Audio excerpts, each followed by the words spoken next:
horses, sheep, rats, and tigers. Dogen writes, the horses and sheep now arrayed throughout the world are each Dharma stages dwelling in their suchness and moving endlessly up and down. Rats are time, so are tigers. Sentient beings are time, Buddhas as well. This time realizes the entire world by being a creature with 3 heads and 8 arms, and realizes the entire world by being a 16-foot golden body.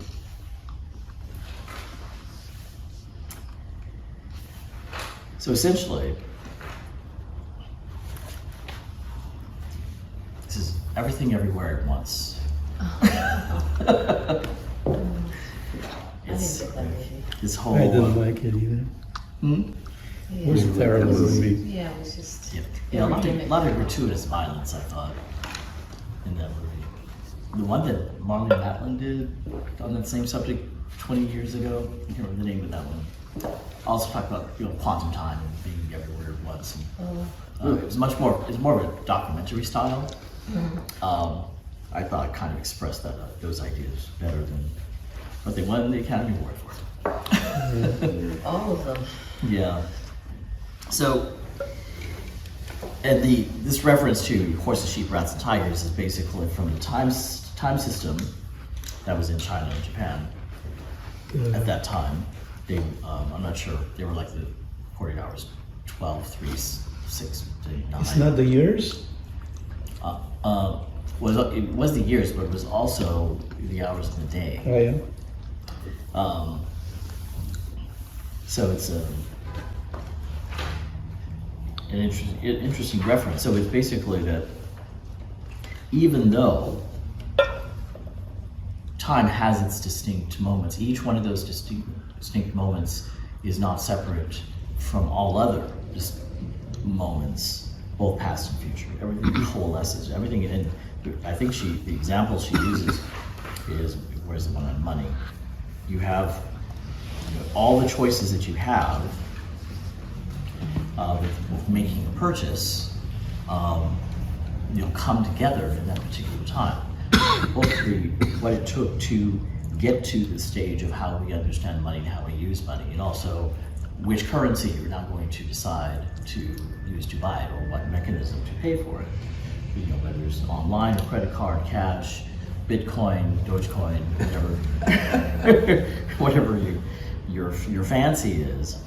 But the only way that came into being is by the entire history of money coming in, coalescing at this particular time. All things arise out of these dependent conditions from the beginning of this time to endless time, and they are all here present in the eternal now, with everything you do and everything you are.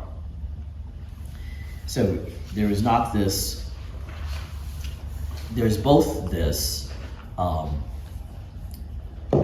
sequentialist experience of time, and the non-separation of time going on at the same time.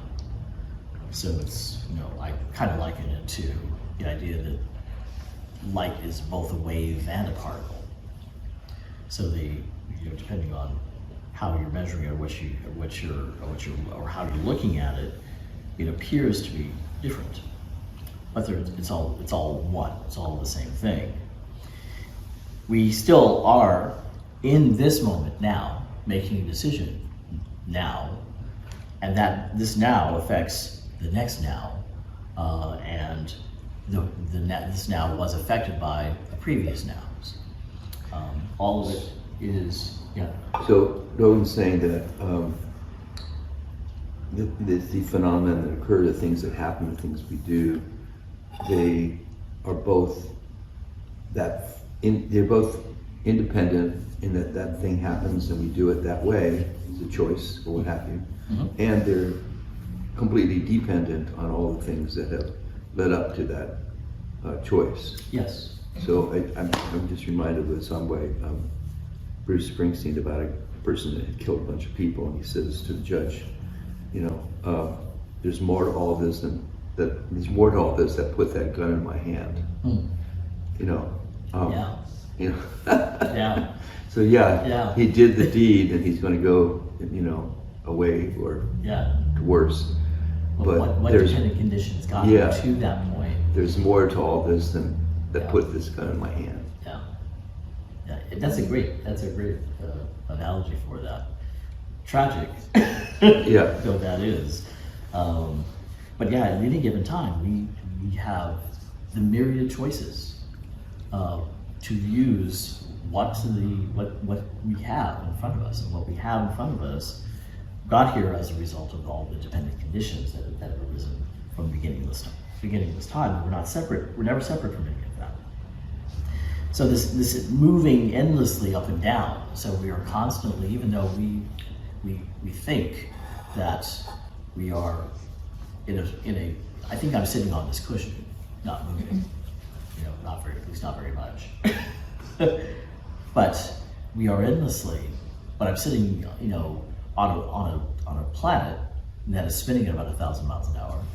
That's in a solar system that is also spinning at whatever speed it's spinning. That's in a galaxy that's spinning and moving through space. So there is no such thing as, you know, this single, you know, non-moving static moment. There's nothing that's static, nothing that stays, and it's all impermanent. It's here. That minute we conjure up the word now, that now is gone, and we're always behind the eight ball with our conscious realization of it. So this is how we these are just facts that Dogen is citing, that we experience it differently. That doesn't change the fact of the non-separation, oneness of all things, including time. And this other example that Dogen gives another example of beings dwelling in their Dharma positions. Wild geese return to the north woods, and orioles, that's the bird, right? Orioles appear in early spring. Not having attained suchness, already suchness is attained. So it's just what the geese do. They migrate, right? So they go south for winter, north for summer. Right. Yeah. Right. Think about that for a second. No, the other way around. Yeah. They go south for the winter. Yeah, because it's warmer in the southern, Right. south. That's the south point. is- Yeah, they wouldn't be. So you're right. It's the other way around. They go south for winter and north for summer. I was saying earlier that this conjured up the song, my favorite things were wild geese who fly with the moon on their wings. These are few of my favorite things. That song's, you know, been stuck in my head for the last 3 days since I read this. It's like, stop. So these examples of Dharma stages are not static. So a stage might be, you know, this particular moment of the wild geese, you know, being in the north, but they don't stay that way. Nothing stays the same way. Everything is in this constant flux of change, and we move with it without separation. So we are this Dharma reality, this Dharma stage that is constantly presenting in this eternal now. So I think one of the things I feel like is missing, I mean, a word to me that helps to bring it together is the word dimensionality.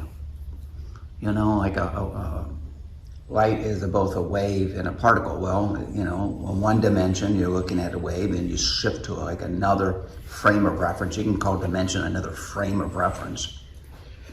And you're now looking at it as a wave. And then, so I think that helps because, and not that these things are independent of each other. They obviously, they coalesce together, but it does help to kind of create sort of a way to compartmentalize things,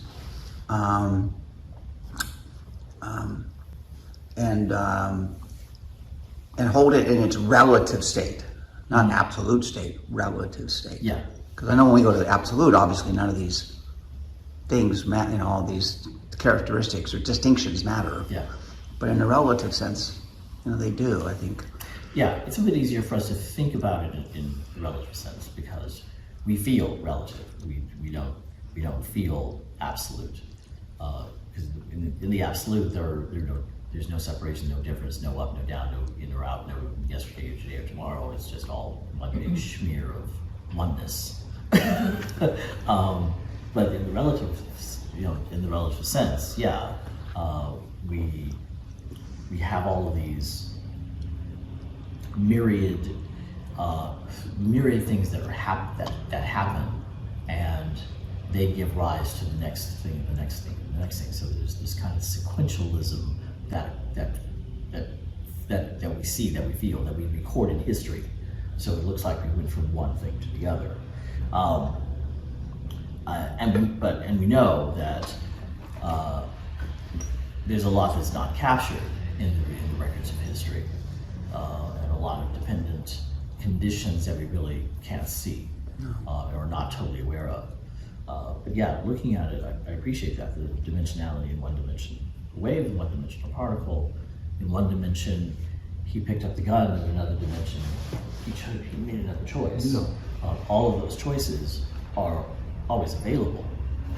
And somebody manufactured that gun, right? And somebody sold that gun. Yeah. And somebody made those bullets and sold those bullets. I mean, I know there's a guy, I saw an article about a guy in Georgia. He's shutting down his gun shop. He says, I don't want to be part of that anymore. Yeah.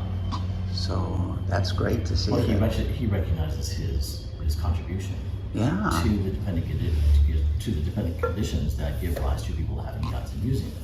Yeah, I can't imagine, what that would all lead to, right? And Yeah, and you really can't control it. So you have all good intention. I've heard that the same description of karma. Karma, there's no such thing as good or bad karma. There's just karma itself, and you are creating karma just as much as you are a result of karma. And all of that is happening simultaneously, constantly. There's no break in that. It's not you were a human being one day and then you were a rat the next day, and you can draw a bright line of causality to that in that sequence, and we really can't, because there's so much of that is pretty much unknown to us. So we can look at it from a very narrow perspective. But Dogen is inviting us to recognize that really can't be. There's nothing that's complete. There's nothing independent. There's no separate self. There's no separate time. There's no separate anything. They all arise. Everything, everywhere, every when. At once. And this once is this eternal now that we are constantly in and a part of it and creating. It feels like the struggle that they're having with AI right now in terms of creation. Yeah. And who's responsible? I mean, because it's been an incremental move towards it. So again, it's sort of like who's responsible for whatever whatever will happen with it. Right. And certainly we have the horror stories, that we can imagine, being taken over by AI. And how do you hold if an artificial intelligence does self-learn to the point of committing what we consider to be a crime that was never part of their original programming? Right. So the intent was not there. Yeah. So isn't it really kind of boils down to intent? Yeah, but if you create something, just like we create children, I don't think that anyone Has the intent. To create a child that grows up and becomes a mass murderer. But that happens. But there's usually some we go back, you can look at some series of causality that got that person to that point. But, and then you have the kind of the opposite thing that also happens. Certainly the Buddha's parents intended for him to be a king and tried to remove anything that might cause him to become a spiritual teacher, because they were told by the fortune teller, whoever she was, that this person would either be a great king or a great spiritual leader. And they said, we're going to make that choice for him. And so they tried to create the dependent conditions that would not lead. So they tried to create a negative, which is kind of weird. Yeah. So they said, let's remove anything that Would influence. yeah, so we want to make sure he takes the king path and not the spiritual leader path. And they succeeded in doing just the opposite of what they intended to do. So I think the same thing, if we're giving birth to something that has the capacity to learn itself, it's the same. The end result is going to be the same thing we have with our children. And the problem is, this thing is not considered real. It's not considered sentient. So is it then considered accountable and responsible? So that's an interesting ethical dilemma, but we'll get there, I'm sure. It's also unmoral. It has no sense of right, wrong, or morality, or anything else. Well, other than what it's taught. I mean, I'm sure they must be able to program that. I don't know how you would. It requires choices and Morality. Yeah, Yeah, I don't know how. how do you program morality? Well, how did we program ourselves to follow the moral code? Well, I know that we do. I mean, I think we follow whatever we follow, but we also make exceptions when we want to, and I think that if we're capable of programming ourselves, we take a vow to save all sentient beings and to cause as little harm as possible. If we're capable of doing that for ourselves, why aren't we capable of teaching our machines that, of recognizing that which causes harm, and you don't do that? So that's a form of morality. I think the harder thing is ethics, because when you talk about ethics, strict rules. So when we go back, you have to go back to the precepts. We look at the precepts from 3 different perspectives. The Hinayana, which is just don't do it. The Mahayana means you make a decision based on the circumstances about what the right thing is to do, and if the right thing to do is to kill something, then it also violates the precept not to follow that right path.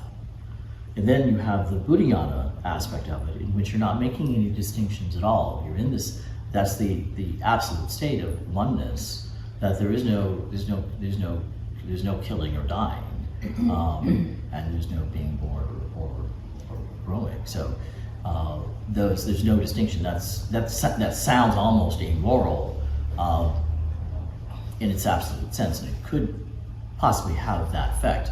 But which is why you can't have the absolute without the relative, because they don't exist separately. What kind of machine? There's an interesting, the guy Sam Altman is the CEO of ChatGPT, right? Mm-hmm. And there was an interesting discussion that he has with Jack Kornfield. Yeah. Did you see that? I started to read it, and then something happened. It was on my phone, Okay, yeah. and I lost it. And So I couldn't find guess it they again. meditate together, and so it's kind of good to know that Sam Altman is in this place of really trying to bring some consciousness into how far they progressed with. Now they're at what, number 5 now, or number 5 is going to roll out in 2024. So there's all this stuff around regulation and moral code and ethics, which is kind of interesting to see how he works with all of these other players like Google and the other ones that are they're in the race now, right? Yeah. Who's going to roll out? But I think you have to understand too, there's another entity involved that's also in the AI sphere, which is the Department of Defense. They have a much different view of AI than all the other companies, and that's happening. And a lot of times, a lot of money goes into the research. Yeah. So, like, you can imagine it's going to be, robots against robots in the future wars, and maybe it won't be humans anymore. It'll be We fought based on which ones can have the stronger, robot team, and that decides who the winner is. Yeah. So no more human casualties, just, Yeah. Well, we're not going to solve AI today. Let's get back to Dogen, because we're living in the middle of that.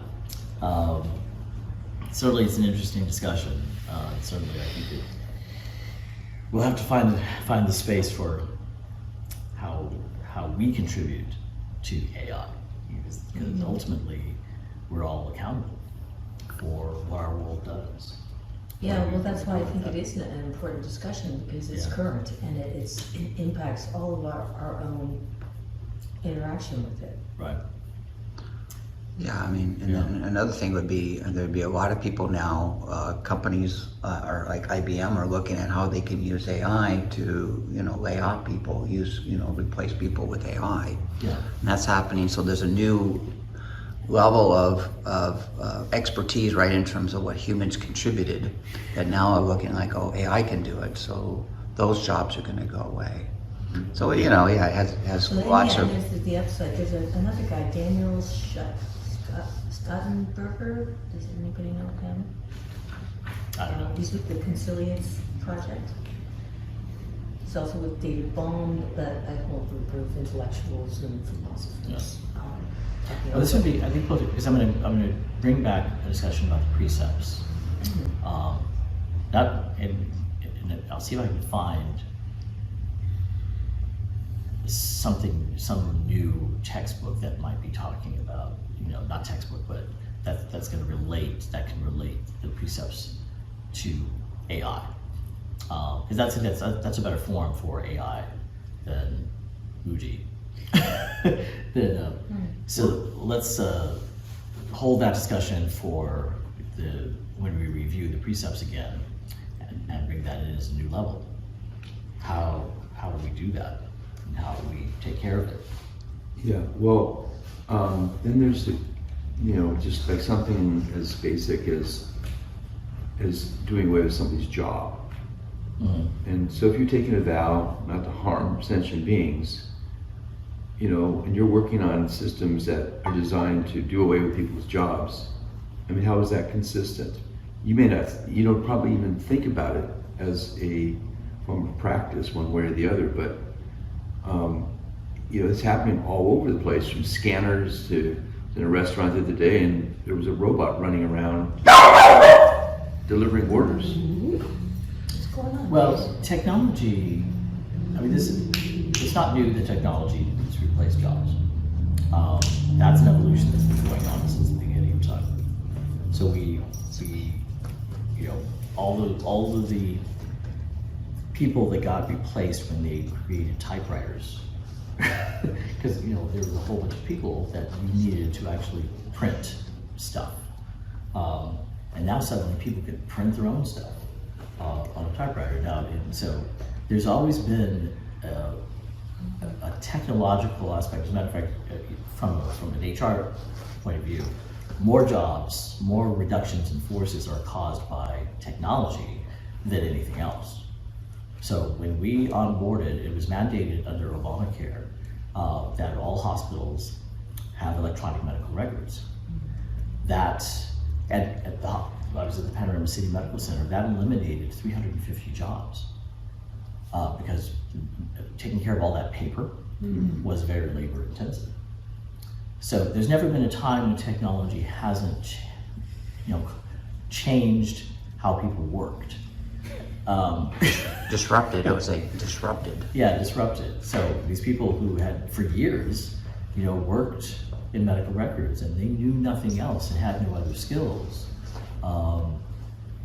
were, for the most part, we were able to place those people and get them trained in other jobs. We, out of, I can't remember what it was for Southern California, but for Panorama City, 95% of those people were placed in new jobs. Another percentage of them decided to retire because they didn't want to change, and other people did lose their jobs because they were offered jobs, but they refused them. They didn't want a new job. So there will always be that, but electronic medical records allow for people to access medical information much faster, much quicker, and care for the patients on a level that we've never been able to do before. And now those electronic medical records can be available to first-time responders when they are, in front of that person. If they have something a person who is in the midst of having a stroke has 1 hour to get to medical care so that they can help. We never, before the advent of that person would have just been in full stroke. So that's, there's so many, you can't just look at, just like I think what Dogen's trying to point out, there's not just one cause for the next event. It's never simple sequential events. You don't go from being unenlightened to enlightened. There's a whole, endless numbers of dependent causes, dependent conditions that gave rise to you sitting on this cushion and counting your breaths. And so that's kind of the aspect I think the perspective we have to bring to everything, because everything falls into that same phenomena. It's not just this is bad because those people lost their jobs, and so we should never have electronic medical records or typewriters or any technology because it could cost people jobs. That's a much too simple, sequential view of things. And Uji, the job of Uji is to break down that kind of thinking, because it's not real, number one. And I think that's the important contribution of Dogen's writing, is that he consistently, very carefully deconstructs our very, narrow view of things. And, this was a narrow view that existed in the 13th century. Have our views actually expanded now in the 21st? Perhaps somewhat, but we still have this idea that things happen sequentially, and if we're looking at a sequential event and it has one particular outcome that may cause harm, job loss or death, we miss the good things that could come out of that. Judging any of those things are good or bad, these are just events. And so there are several different perspectives: the wave and particle, the Hinayana, Mahayana, Buddhayana aspect of everything as it comes up, and to take the time to actually sit with that. And it requires sitting with it. I think you can't, because it's not going to come up as an instant realization, just as enlightenment doesn't. But it's a coalescence of the work and the experience and realization that brings us to this point. And that may be one of the limitations of AI, because, that may be one of the limitations of AI, the whole concept of being able to weigh values. Well, the AI is being created by human beings. AI is not creating itself right now. So human beings actually it is. Well, I mean, they feed it massive amounts of can't- data, and it's programming, it's running simulations and learning itself. But Just like you did growing up. We created it, and we have the power. We have the power to change that creation. I don't know whether we will. Will we let this thing run rampant and self-learn and become, the nightmare that we keep imagining? I don't know. Well, the challenge will be finding a common value. Well, and we're never. And it's still, We're never even gonna- as humans, we don't have Yeah. commonality. Have we ever had that? Right. I mean, did we not have the same discussion with the creation of the bomb? Well, these models have been, that's part of the process. Right. A lot of these AIs run, millions of simulations and self-learn, like the game-playing ones. Mm-hmm.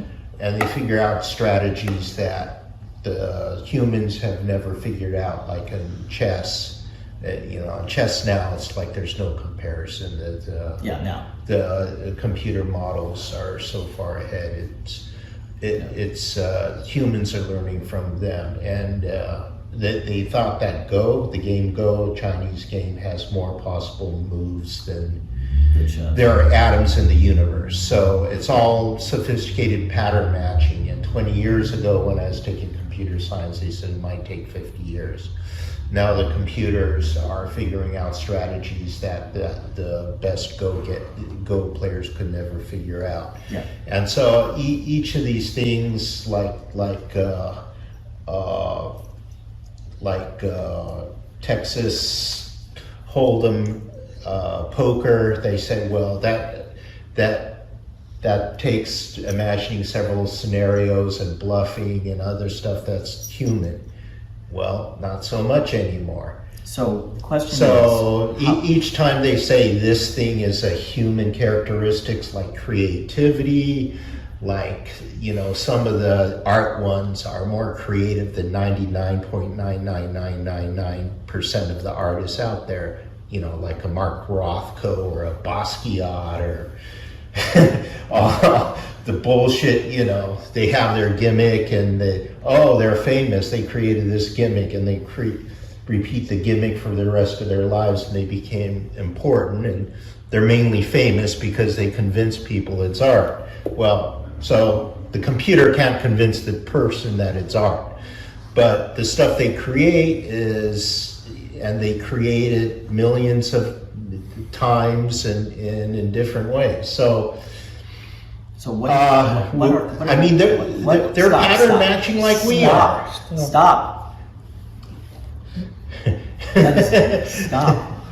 Well, I'm tired of the bullshit that, okay, you sit on your ass and you hallucinate emptiness and then everything's solved. Then that's the question. What are you going to do about it?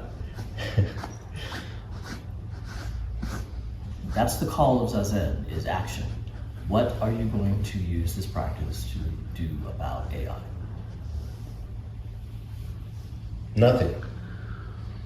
I'm using it to help me be more present, be less reactive, and make better decisions. And, you take that to the voting booth, so.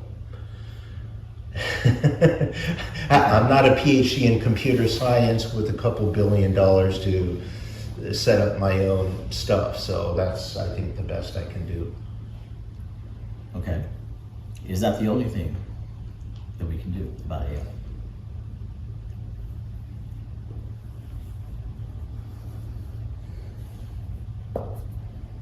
Probably. Because, I mean, this is what this practice is about: accountability. Whatever is happening in the world, each and every one of us is accountable for that. Not really. I mean, we have our circle of concern, which we can have, but in various levels. I'm not even going to debate that because I'm not going to agree with you. we are accountable for what happens in the world because we are not separate from everything that happens in the world. Accountability doesn't mean blame. It just means able to tell that story.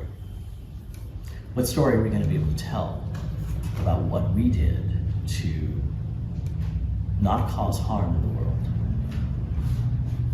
Because that's our job. That's the vow we take. If the AIs does have a lot of potential.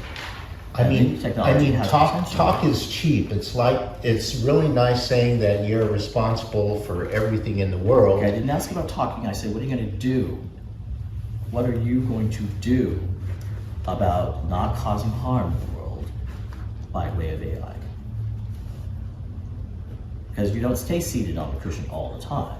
Your Zazen is your life. this practice is a call to action. You sit down and figure out what that action might be, and to empty yourself out of biases and all kinds of stories. But then you got to get up and you got to take care of the world. So what are you going to do? That's a good question. I think, evolution is happening, right? We can't we can't stop evolution. Technology is part of evolution. But we can decide, what part do we play in that? What do we make? What individual choices that we make? And if we say we can't control it, we're playing small. We're limiting ourselves to a little box. Our Buddha nature doesn't recognize that smallness. Only our little separate self recognizes the small self. So here's the colon. Does AI have Buddha nature? Yeah, and it includes the shadow. And so this is I think what we need to do is to look at all the parts and integrate them. The good, the bad, and the ugly. And so AI has its upside and it has its downside. We're all responsible. So it's really seeing us in it as well. So I think that's what we all have to do. I think it's certain junctures, like, for myself, it's okay to say, I don't know right now. I don't know. Yeah. As things are moving so fast, and thank Slow you, down. Marianne, for the video you sent me. That just opened my eyes about, good Lord, what's going on out there? I mean, you can learn your human voice in 5 seconds or less. Replicate it in a recording. Yeah. That is scary stuff, You get a call from your granddaughter saying, Grandpa, I'm in trouble, blah, blah, blah, send blah, blah, blah here. Yeah. What are you going to do? I mean, that's all coming. That's all available. I got a text from my housekeeper and I was like, this is a different number. I wonder if it's them.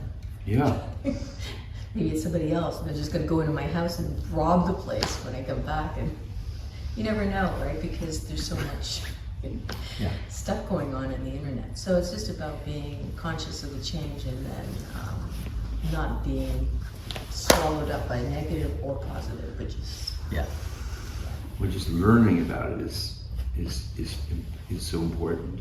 Yeah. It's just, you can't do anything without learning about what you're being asked to participate or not participate in. You have to find out about it, which, those of us who aren't techies, are not necessarily prone to do, but nobody's going to be able to hide. No. Yeah, and it's pulling in philosophy and Buddhism quite a bit right now. So I see a lot of conversation, including Buddhist teachings, to sort of help, with this new transition. So I wonder if other sanghas are wrestling with this issue as well. I think if people are wrestling with the issue, and sanghas are made up of people, so I would imagine yes. Yeah, a lot of this stuff has been going on for 20 years, and I think just because they have AI programs to replace journalists and artists, now it's becoming an issue with, the Buddhist community, because the Buddhist community attracts a lot of people from the liberal arts and social sciences and humanities. So this stuff's been going on for a while, and since it's starting to hit artists and journalists in their pocketbook, it's waking people up. There's one thing I'm sure you guys haven't heard of, but there was a program a couple years ago called AlphaFold. It used to take PhD biologists and chemists about half a decade to a decade to figure out how a protein forms, the actual shape, and that's really important for medicine to figure out what kind of drugs will affect the protein and have an effect on the body. AlphaFold figured out in kind of a self-learning way by examples, and they decoded in a couple months 100,000 different proteins that are part make up the human body that they know of. And they made it public. So within a couple years, it went from a team of PhDs spending 5 years on one protein to pretty much all the known ones having a good idea of what they were. And so it's kind of scary. Yeah. So for purposes of this room, whatever we bring up in here needs to be part of our practices. That's why we're here, just for these couple of hours. So how is your practice contributing to what it is you're talking about? So this can't be an intellectual discussion about just facts. Certainly the facts are necessary, but we're here to do a practice. We're here to, otherwise there's no reason to be here. Yeah, well, I've been interested in reading about it for decades, so have you? I've read about it. So, and the question is, how does that apply to your everyday life, and how are you going to use your practice to channel that information to your everyday life? Well, you have to choose your battles. Time is finite, resources are finite, so what are you going to work on? Well, yeah. And that's that's the question. not an area I think I can have good influence on. Okay. So that's somebody else's battle to fight. Okay. So what we want to talk about in here That's just is practical. Is practical. All these things are happening in life. Yes, they're real, and yes, they're scary, and yes, there's something. But what does this practice allow us to do about those things? This is about action. It's not about This is not an intellectual exercise. Well, let me throw in. I think Marianne kind of triggered it because the thought that I have was just we're always dealing with the shadow of anything, no matter if it's AI, if it's sex, if it's money, right? Mm-hmm. So I think really the question I would throw to myself, Mike, to everybody here is we're dealing with the shadow. And what do we do with the shadow? We have the shadow inside of ourselves, and we have the shadow outside, external, internal, and they're related to each other. It can't be an external shadow without an internal shadow. So our battle is still, in a sense, with the shadow, right? And it's balanced with the good. We don't worry about the good stuff that AI is doing. We worry about the bad stuff AI is going to do, possibly can do. You can't worry about one without the other.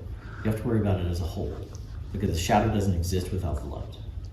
Well, that's okay. And I'm not to say I'm going to exclude that. They do come together as a pair, but see, that's something, a fundamental question with your practices. That pairing. Mm-hmm. The yin and yang. The yin and the yang, and how do you deal with that? But it's not even that clear, because using the example of what AI and computers are doing to eliminate jobs. From management's point of view, that's great. No benefits, no complaints, no sick days, no nothing. And just this thing does its job. But from a human standpoint, there are huge costs. So whose values are we really going to look at? They're all out there, but we have to make choices as a society. Right. Or how do we retrain our workforce? Hey, we're running out of those jobs. There's hardly any jobs that don't require like major education anymore. We're running out of those, I know the jobs you're talking about. Right. We just don't have enough for the workforce. Universal pay. That's what I advocate. Everybody's going to get paid by the government for being a citizen.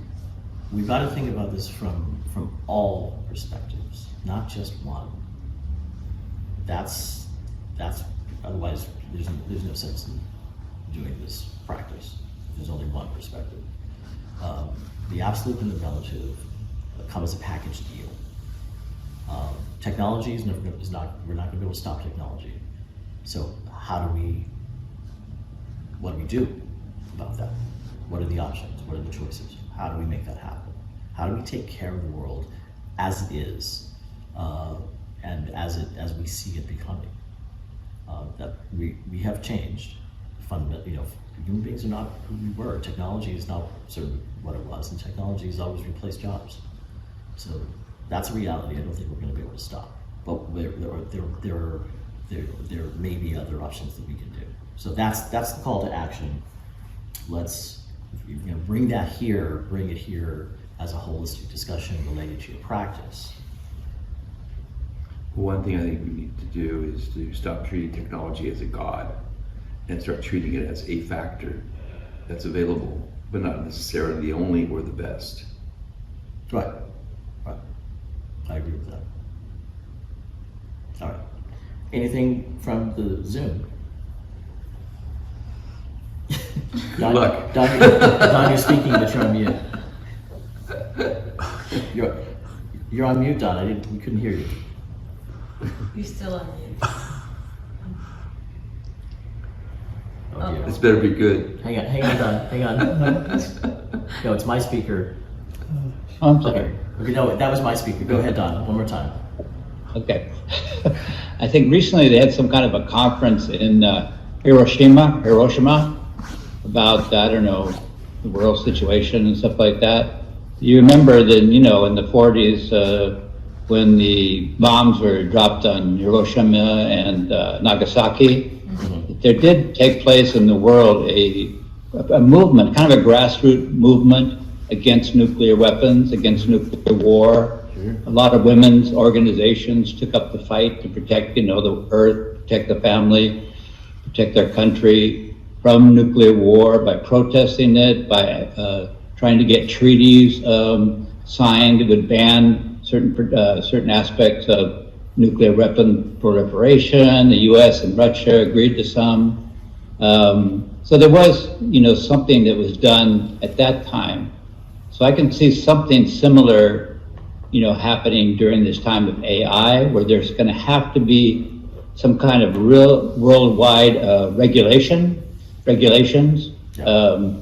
implemented by different countries, governments, localities, to make sure that the situation does not get out of hand too quickly, or if at all. So there must be ways that can be, there can be some type of regulation of it, but you don't really hear too many of our candidates today yet speaking of that, but it's going to be an issue that we're going to hear a lot more about. Is, do we regulate AI in the same way we regulated other aspects of, dangers?